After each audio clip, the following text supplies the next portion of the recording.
Hi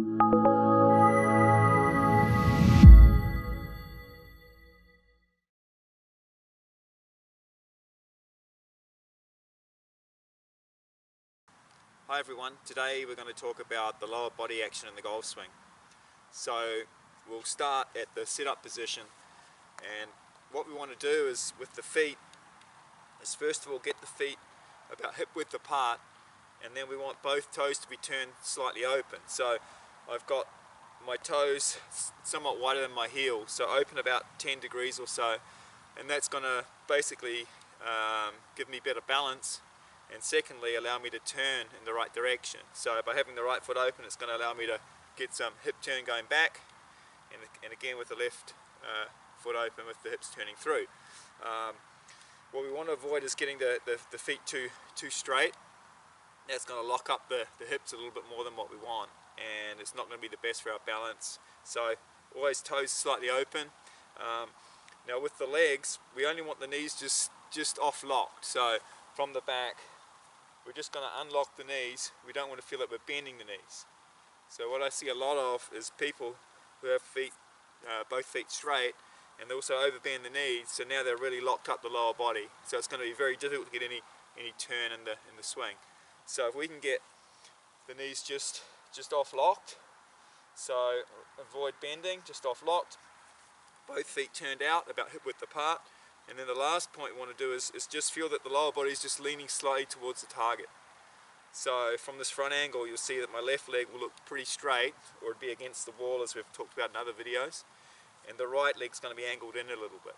And we want to maintain those angles throughout the swing. So left leg's going to look straight up and down from the front angle, the right leg's going to look on a bit of an angle.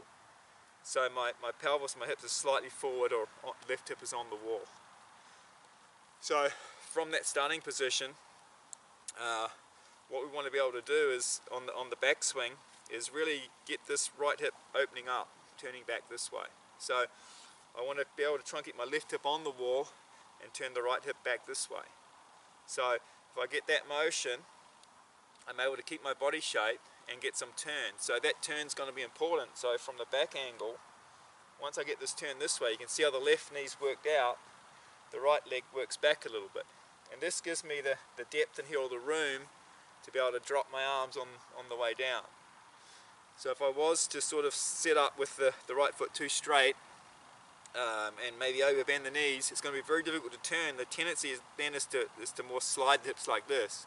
So by sliding the hips, so a lot of people will feel like they're shifting the weight that way, but really they're just sliding the hips and tilting the shoulders. So there's no real turn in the body with that motion. So from the back angle, that would look more like this. So you can see the left knee doesn't really work out. There's no room here to drop down. So I'm either going to have to really change all my body angles, or I'm just going to come over the top this way. So we really want to be able to get the feet and the legs set right at the start. Okay, now when I start the swing, the club's going to work around in an arc, and this right hip's going to open up a little bit. It's almost like the right leg will slightly straighten, but there's still some flex in that knee.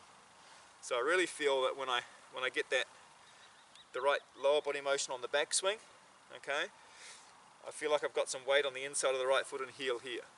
Okay, there's also going to be some weight here because I've kept my left hip on the wall.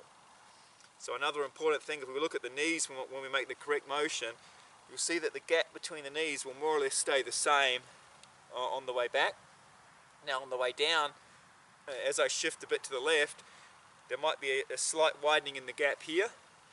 So I really always feel like there's a decent gap in here. I never want to feel like I'm losing the gap either way on the backswing or the downswing. So that's our backswing position. We've opened up the right hip. Now when we start down, we sort of shift across to the left. So you can see as I'm starting down, my left knee's still at this point in front of the right, and I'm able to drop down this way. So the club's dropping down onto the plane. Now there's going to be more turn as I'm going through impact and beyond. So from the front angle, it's going to look this way. We're keeping the gap in the knees on the way back, keeping the left hip on the wall, letting the right hip open up. Okay, so I've got plenty of lower body turn in there, plenty of room to drop the club down. I don't want to turn too early or clear my hips too early, because again then I've lost all the room that I created on the backswing. So what I want to do from here is just shift a little bit to the left, there might be a slight widening in the gap in the knees, and the club's going to drop down in front of me this way. So now from here, I can bring the club around into impact, and I've still got some gap in my knees. So you can see, although I'm a little bit more open with my body here, it didn't happen too early. It's the body's still, from here to here, still turning as I'm going through the shot, and that's going to allow me to create a good impact. So I think really, when we're talking about lower body, we've got to get it right from the start. So just to recap, we're going to have the feet open, just a little bit of flex in the knees, and we want the lower body to be leaning slightly this way. And this lean we want to maintain throughout the swing. So I'm maintaining that lean as I go back. I'm letting the club arc around me this way. The right hip's going to turn back, the left hip's going to stay on the wall, the left knee's going to work out a little bit this way. So that gives me that depth that we're talking about, that we see from the back angle, you see in all good players. And when we get that depth, we've got the room now when we start down, back to the left, to drop the arms down in front. So there's plenty of room in here for my arms and the club. And then from here, I'm going to continue to rotate right through to the finish. And I think an important point with the lower body motion on the downswing is that it's really a feeling that we're almost holding the lower body as long as we can, and then we're clearing as we go through the shot.